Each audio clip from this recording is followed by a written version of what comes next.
Merry Christmas, YouTube. Today we are going to talk about parasitic draws. What is a parasitic draw? Kind of as the name implies, a parasitic draw occurs when you have a draw on your battery while the bike is supposed to be off, when it's not running. Some symptoms are like, the bike will run fine, it's got a great battery in it, it charges fine, everything is all good in it, but when you put it, away for the night, you wake up the next morning and the battery's dead. And this is just sort of a continuous pattern for you. If you're absolutely sure that you have a good battery, it's a brand new battery or whatever, that's the first thing to check. Charge it up. If this thing still keeps happening, you might have a parasitic draw, and this is how you go about diagnosing it and repairing it. First, you're going to get yourself a multimeter, one with a function that has DC amps. This is going to be able to measure the amount of amps or milliamps or whatever that is pulled through the machine by your parasitic draw.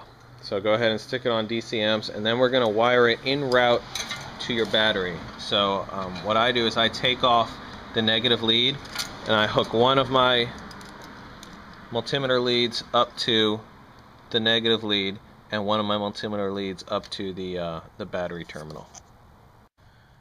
To do this, I'll usually run alligator clips, but you can use wires or whatever you want,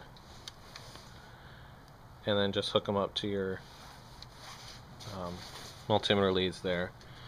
And every bike is going to have a little draw. I don't know if you can find out, in your repair manual what your bike is supposed to have or whatever.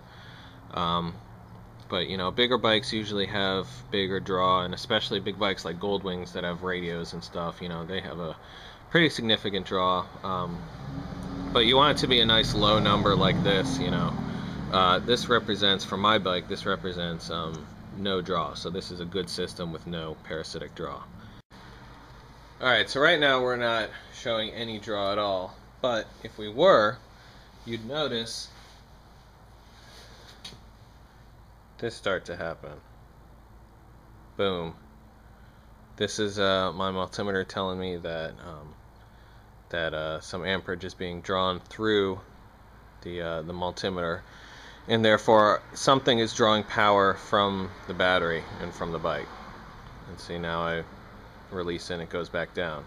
I'm just simulating a parasitic draw for you guys. So let's set my draw back on and lock it. Oh no, I've got something sucking my juice.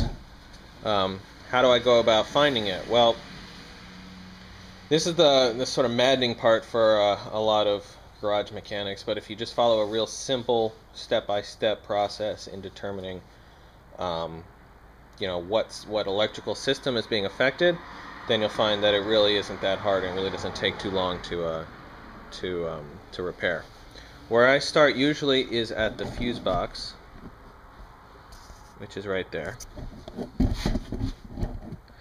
And what I do is I just sort of keep an eye on the multimeter while I pull these fuses one by one. And if I pull one and it goes back down, then I know that it's that electrical system which is causing the draw. So I'll just start.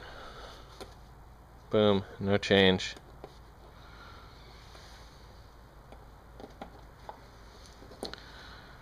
No change.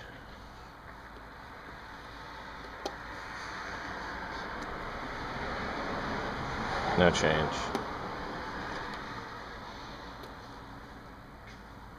No change.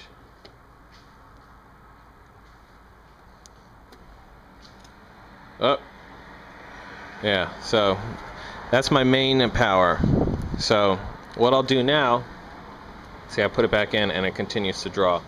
So what I'll do now is I'll go to my wiring diagram and I'll look up all those wires and stuff and then check out every single one of the connections.